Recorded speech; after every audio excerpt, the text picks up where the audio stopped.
স্বরচিত কবিতা ভালোবাসার উৎস। অনেকেই ধারণা করি ভালোবাসার স্থান হৃদয়ের মণিকোঠায়।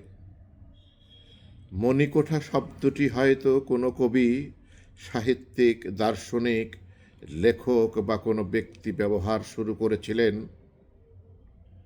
আমি বলি, ভালোবাসার স্থান কোনো মণিকোঠায় নয়, তার চেয়েও দামি কোঠা, যার দাম সব চাইতে বেশি। যে কোঠা নামহীন, মূল্যহীন, যার আকার বিশাল সীমাহীন, যা কখনোই ফুরোবার নয়।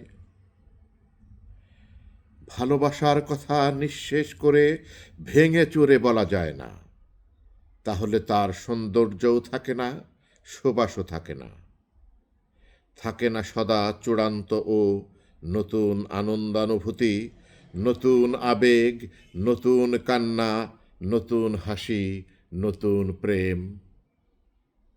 তাই কেবলই মনে হয় ভালোবাসার উৎস সৃষ্টিকর্তা বই কেউ নয়।